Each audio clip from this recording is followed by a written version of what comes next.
Get the inside track on 20 top business trends for 2020 from Joel Block. Joel's insights bring Wall Street to your street so you can profit from the inside in 2020. Just text the word TREND to 72000. That's 72000 and download your free copy today. Grab your phone and get the inside track on business trends that affect you and your business. Just text the word TREND to 72000 for your copy now. This is Profit from the Inside with Joel Block. Insights to give your business the inside track. And now, here's your host, Joel Block.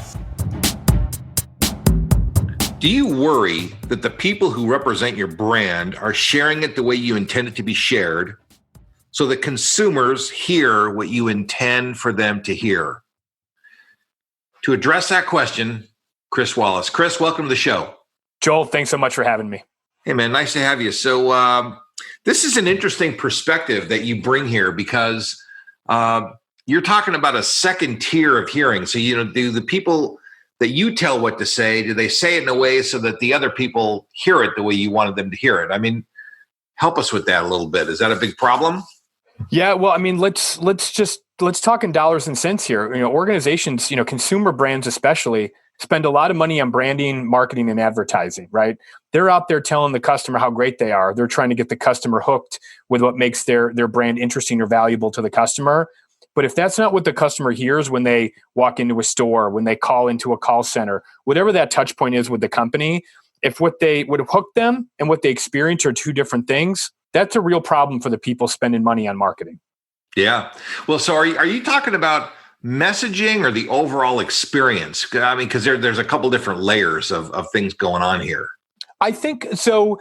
There are a couple different layers, but we'll argue that those things are tied very closely together, right? The message and the experience. I mean, people really need to understand what the message is saying to the customer. We talk about the promises that brands make to their customers, and really being able to internalize what that promise is and turn it into actions that drive the experience that the consumer has. Making sure that those things are linked and really the word we use is translated, right? You have to translate what your brand message is into actions. That's where we see a lot of organizations and big brands sort of struggle. We'll get a couple different pieces of it. I get that they're tied together, but I really think for this discussion, let's separate some of these pieces so we can address them one at a time. First of all, you use the word translate. In a certain way, do you want them to be translated or do you want them to be adapted, or do you want them to be just given the way that like instructions where we tell you what to say, you memorize it and go put it out there the way that we've said? It's a great question. So the traditional organization approaches it the way you just described. Okay, we sort of see ourselves as the antidote to the traditional. Typically, it goes one of two ways. Either organizations are taking the marketing that they deliver to their consumers, and they're just taking those exact artifacts and they're handing them over to their people and saying, "Here, run with this. Do this or say this." Or they're building scripting and things like that. This idea of trying to drive compliance around the message, what we're finding is that most organizations that approach it that way, the goal of driving compliance leaves out one major factor, and that is whether or not the people who represent the brand actually believe in the message. Getting people to say one thing and comply with a message, having it be consistent, the reality is people don't want to be forced into compliance. What we try to do is help the organizations compel their people to act, really convince them that the message is strong and that it's the right message for the customer. That way people are choosing to act and choosing to tell that story, not being forced to comply. We believe that the top-down approach of forcing compliance just doesn't work in today's dynamic brand environment.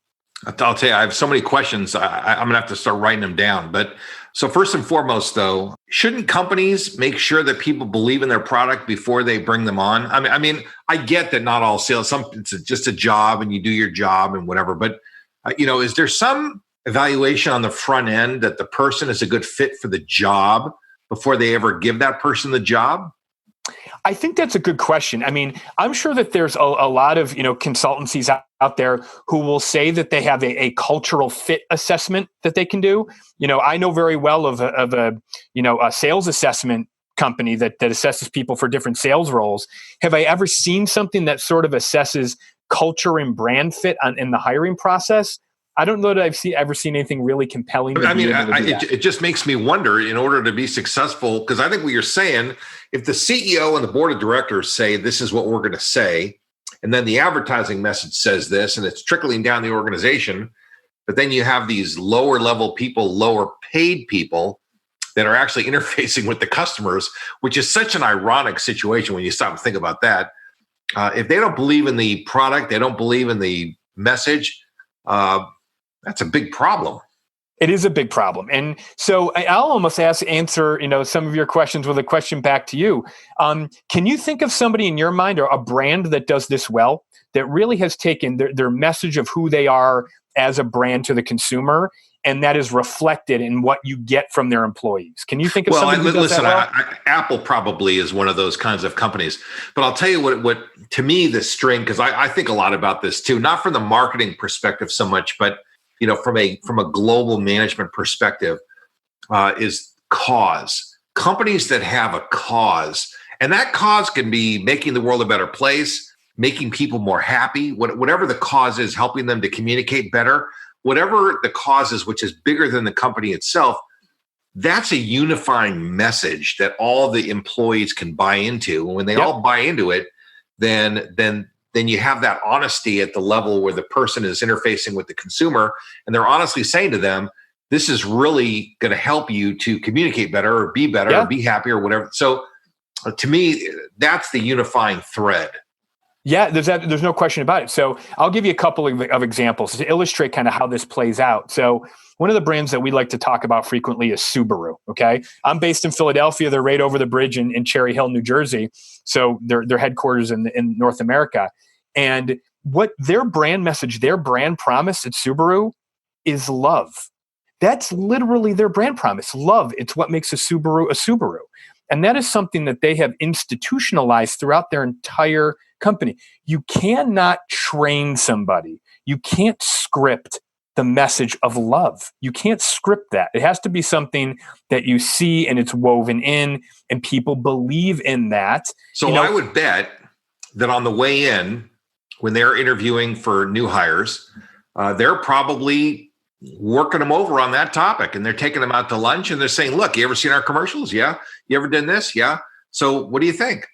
Well, this is my message, man. This is the company I want to work for. Well, that's a great point. And I think that the best brands make themselves attractive, not just to customers, but as a place of employment, because, people gravitate toward those brands. And you mentioned Apple as another great example of that. But, you take another auto brand, and you take their slogan, and you ask yourself, okay, do they pull that slogan down through their organization all the way to the person at the front line in the dealership who talks to the customer, or the service counter who services the customer? Does that get pulled all the way through? And I don't think you see it as frequently. No, I'll tell you something. Most of those slogans for most companies, and this is not pointing out any particular company, but they're ivory tower slogans.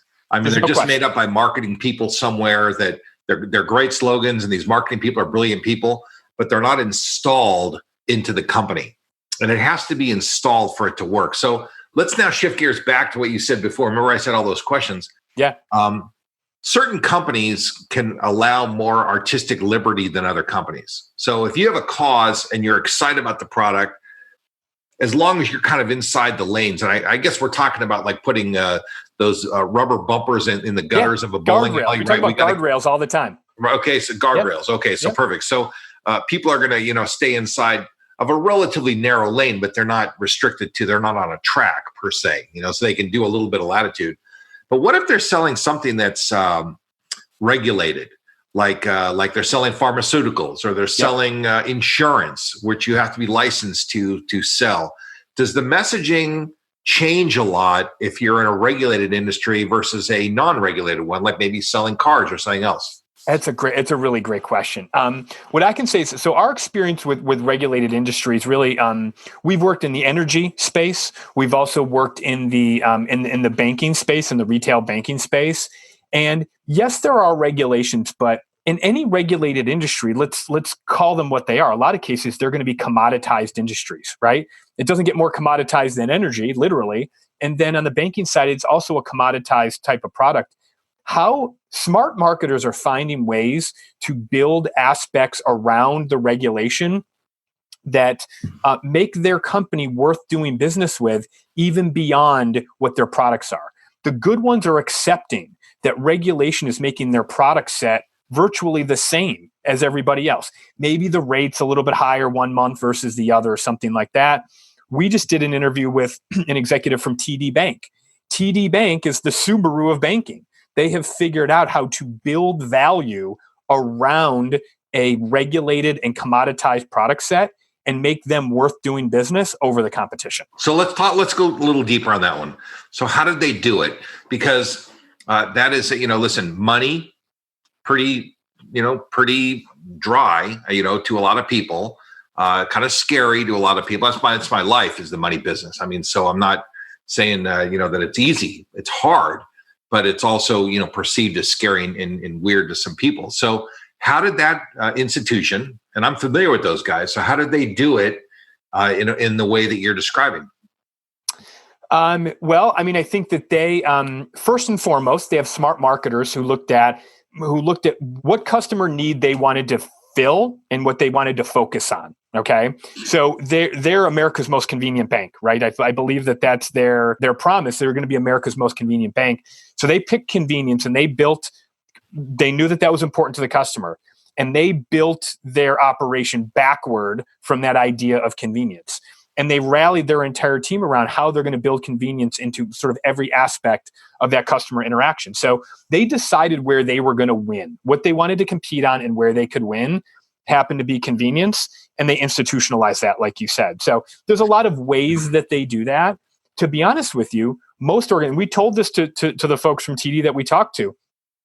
Most organizations approach it in similar ways, but the good ones just execute better than the others. It's not even so much that the philosophy is that much different. It's just in the way that they execute. The work that we do with my firm is we really help on the execution side. We don't build their brand story, but we help them execute it and institutionalize it the way that companies like TD have. Yeah, I mean, I call it install.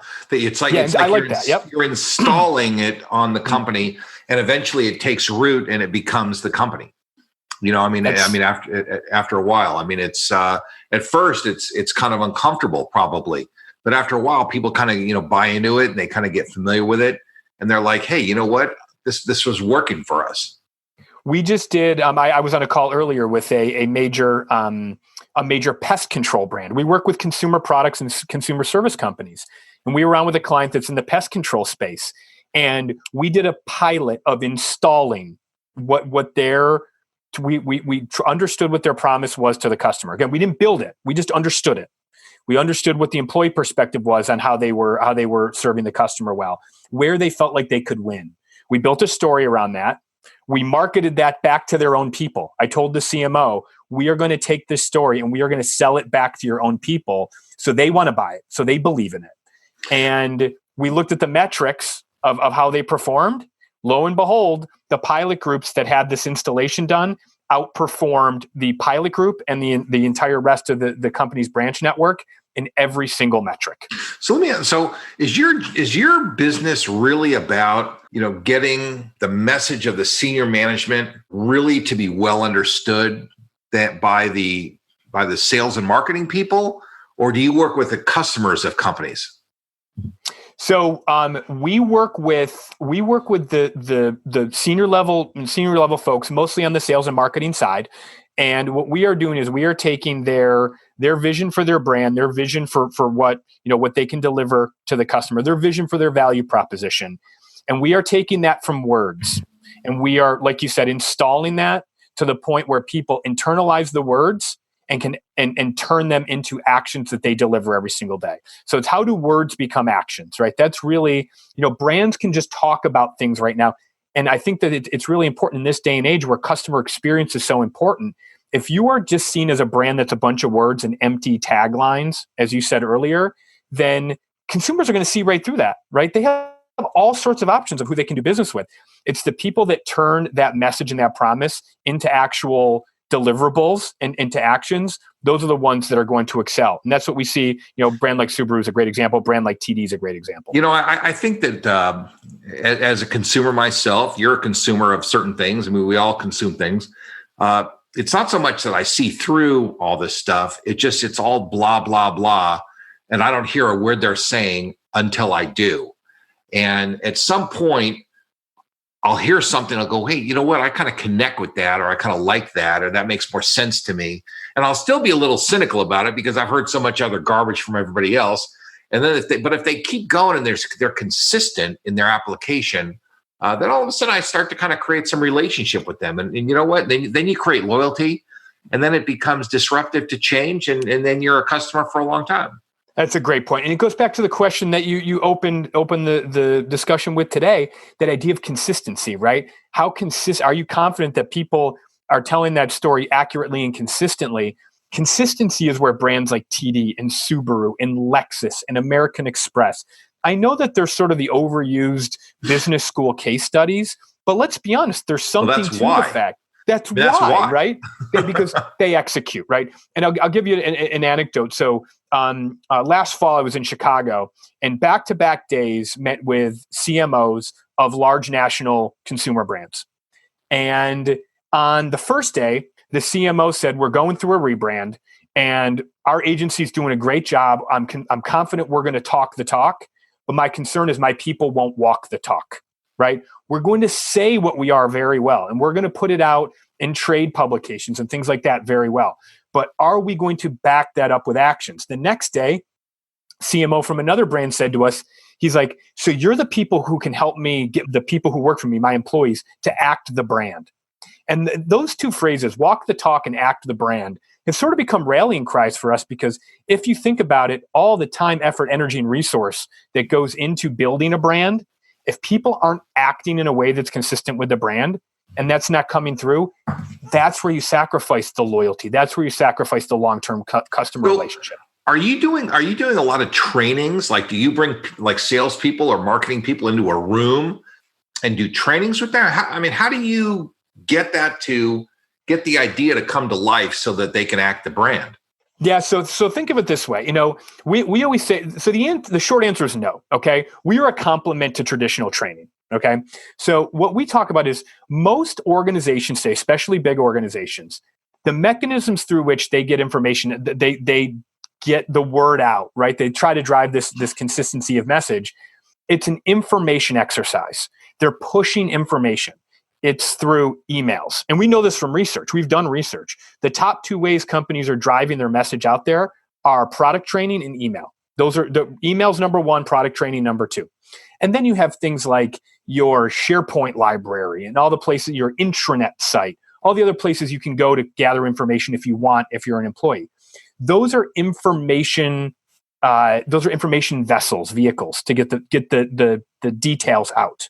What we find is knowledge is only going to get you to a certain point, right? People can know the answer to what your product does or what the product specs are. It doesn't mean they believe in it. So we sort of pick up where the training leaves off, and we layer in the enthusiasm and, for lack of a better phrase, the hype, right? We're bringing the fun and the energy that the brand has to offer, and we're amplifying that. We always say we turn that loose inside your organization. We turn your brand vision loose inside your organization. Things like sales reps for major, Fortune 500 companies that are sick and tired of sitting on product webinars, we've created podcast series. So now they're driving from appointment to appointment. They can listen to a podcast. We're talking about taking sales reps that are doing a good job or who have been early adopters of certain new products or initiatives, and we're creating comic book heroes around them. And there's trading cards and posters. And we're trying to make the brand and the examples of people bringing the brand to life fun. So we're trying to bring so many more types of engagement to the table. So the campaign that we run internally looks a lot more like the type of campaign you would run externally to a customer, not what you're typically used to with training. So is there something like either an exercise or otherwise that a company could do right now without bringing in third-party assistance that would help them to bring to life their brand statements or their brand promise, to their field people? I mean, the advice that we give, and without bringing in somebody like a team like ours, we always say that the number one thing that organizations can do is to be gathering feedback from their people on an ongoing basis. Now, I want to be very clear with what I just said and what I didn't say, okay? Gathering feedback to me is marketing team, the people responsible for bringing products and services to market, want feedback from the people who are in the trenches talking to customers every day. What are you hearing? What are customers saying? What customers say in market research and how they act in real life are sometimes different. Using that internal feedback loop as a source of business intelligence for your marketing strategy is critically important. The way that you do that is you gather structured, ongoing, regular feedback. I am not talking about employee engagement surveys. I'm not talking about how happy are you with your compensation, how happy are you with the brand of coffee in the break room. I am talking about how well is our brand resonating every day with customers. Gathering that feedback and using that as an input to make strategic marketing decisions is something now, organizations can do right now. The questions you're asking, they sound subjective. I mean, are there some objective ones and some subjective ones? Or when you structure this kind of a survey, because when you say to somebody, how are people liking the message? They're not liking it too good. They're not buying from me. I mean, it sounds like it could be an excuse for a salesperson to say, well, the reason I'm not selling too much is because they don't like our message. I mean, how do you kind of filter that out? And, big companies do great jobs doing surveys and they over survey really, but, how do you set that up? Yeah, it's a great point. So, I will say this, you're always going to take the feedback that you get with a grain of salt, right? There's elegance in the way that you ask it. And I think that that's what you're getting to. That's why our recommendation is take the mechanics. There's subjectivity in the way that consumers are going to give you feedback, right? You're trying to get it as objective as you possibly can, right? Everybody's going to bring bias into their answers. But the reality is part of what you want to find out is what are their biases, right? So what we encourage organizations to do is take what you know how to do or your partners know how to do with market research and apply some similar principles inside. Because what happens is these big brands, they will do, studies of their consumer research, market research that costs hundreds of thousands of dollars with internationally reputable firms. And then when they want to find out something from their employees, what do? Somebody goes and creates a survey monkey. And some marketing coordinator is creating the internal survey that is designed to, gather feedback from the front lines. It's like, there's no rigor to that whatsoever. If you really want to know how to impact the customer conversation, you got to look at the people who are having the customer conversation. So bringing some sort of scientific rigor to that is what I would recommend. Don't just go and create a survey monkey, put 8 questions. Most organizations, when they do that, Joel, all they're trying to do is confirm their own biases. They're trying to confirm, you know what, I told you, they're not, people are going to tell you that they're not getting paid enough. If you put a whole bunch of subjective questions in there to confirm your subjective bias, guess what? You're just going to have that's the problem. That's the thing. And all of us walk around and we live in a world where confirmation bias has become a bigger problem than ever before. I mean, all of our political biases, we read the articles that confirm our thing. Right. We ignore the ones that don't. And everything that we're doing all the time is all doing that. So, I just wonder how they're dealing with it now. So let's change gears. So I want to shift gears here as we kind of start winding down. Is this the kind of thing that happens at the middle level of an organization? I mean, I know you're working with the people who are kind of customer-facing people, which tend to be middle or so. Or are you also helping some of these most senior level people, with some of their messaging? Because I think that sometimes if the senior level people had, consistent messaging and they had a way of doing it, that they could also influence the field level people. That's another really great question. I would say our clients and prospective clients ask us that question more than any other question. A lot of times the first thing they'll say is, so you're going to help us execute our message? And we say, yes. And they say, what if it's not the right message? So what if we're not aligned as a leadership team? What if the leadership team doesn't know what we want to be saying? So the answer is we certainly do help with that. Where we draw the line, where we do not help them, is we are not going to build their brand. There are people far more suited, far more creative, far more visionary when it comes to creating and positioning a brand to succeed with consumers. That's the market that a lot of the brand consultancies and marketing advertising agencies, That's what their expertise is, reaching that consumer, compelling that consumer. Our expertise is taking a message and getting it to the people inside the organization, looking at them in a slightly different way and driving marketers want to drive behavior change with customers. We want to drive behavior change with employees and brand representatives. So we will go all the way up to helping get the leadership team aligned around what that message is, but we're not going to build your brand message. So how did you get so passionate about working with employees and getting their messaging to be just right? Because that probably is the place where there's the greatest breakdown. Senior management's probably really clear. The outside consultants who wrote up the message are really clear. And actually, I'm just guessing here, stop me if I'm going off the track here, but they create advertisements. And the reason is probably a lot of these people are saying, if we didn't have to have these employees, it would be so great around here. It's like, if we could just put some advertisements out, our message would be perfect. Everything is perfect until the employees start talking to our customers. Think about how much effort, and I have a very specific answer for that question, but think about the amount of time, effort, and dollars that goes into getting a message on a commercial or on a billboard. A lot. And then think about the level of effort and the investment that companies put into making sure that their $14 an hour employee on the phones or in the retail store knows what that billboard means. Not too much. Okay. So just take that for a second. So I'm going to tell you why we're passionate about it. Okay. Our mission as an organization is to inspire a sense of belief, confidence, and pride in the brand message at the front lines. We are going back to our roots, our first projects. We help large organizations take new product categories and integrate them throughout all their sales channels. We're talking about big businesses. We're not talking about like an ancillary bolt-on stuff. We're talking about $1 billion plus businesses that were launched through existing brands. And when a call center rep takes a phone call, and they have sat through 3 weeks of training around this new product because it's complicated. It's a big new product. And they have no idea. 3 weeks of training, and they don't know how to get the first question out of their mouth because all they learned was detail. It weighed them down, bogged them down. They don't get it, and they don't even know how to ask the single question. But when they get the actual essence of the story, when you help them see the essence of the story, and they can start to convey that value to a customer. If one of these people making $14 an hour makes 2 more of those sales per month, that's an extra couple $100 in their paycheck. That's diapers. That's formula. That's daycare. That's real to them. So what you're saying is that the employees are really anxious to learn it because it helps them be better at their job.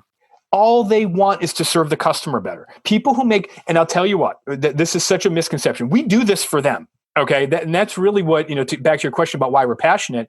We do this for the $14 an hour employee who is the most important person in the customer experience. And they're the lowest paid person in the entire equation, right? They're the tip of the spear, but they're the ones who get the lowest pay and they're underinvested in. So we look at them as, they're really the audience they're the customer we serve, right? And helping them see how the products and services that they offer deliver something great and valuable to their customers. When they believe in it, their ability to serve that customer goes up. As they serve the customer better, what happens? Their paycheck goes up, the company's revenue goes up, customer satisfaction goes up, and they're happier in their jobs. So we believe that putting them in a position to win every time they talk to a customer and do it with belief, not recite something. Customers don't buy that way. They don't want to hear the script. If you can get them to believe and there's a genuine exchange between the employee and the customer, everybody in the equation is going to win. When I stop and think about what you're saying right now, they spend tens, if not hundreds of millions of dollars creating this messaging and to precisely the precise color, the precise words. I mean, they study every single word, every single detail. And then they buy commercials all over the United States, including on the Super Bowl for $5 or $6 million every 30 seconds. And then they spend 5 seconds telling the person at the end of the chain what to say. There is really a philosophical incongruity there. I mean, there was really an inconsistency that I have never thought about. And I am really delighted that you brought that to our attention because this whole show is about profiting from the inside track, which is the best, smartest, fastest way to do it. And the inside track on really what's missing in a lot of this advertising stuff is exactly what you just said, is the disconnect between the top and the front line, and that's been brilliant. So Chris, thank you very much for coming on the show and for sharing your ideas and being with us here today. Joel, I really appreciate the opportunity. It's been a good discussion. Well, good, man. Thanks. We'll be in touch. Thanks for your insights. Sure. You've been listening to Profit from the Inside with Joel Block. For more insights and to learn more, visit joelblock.com.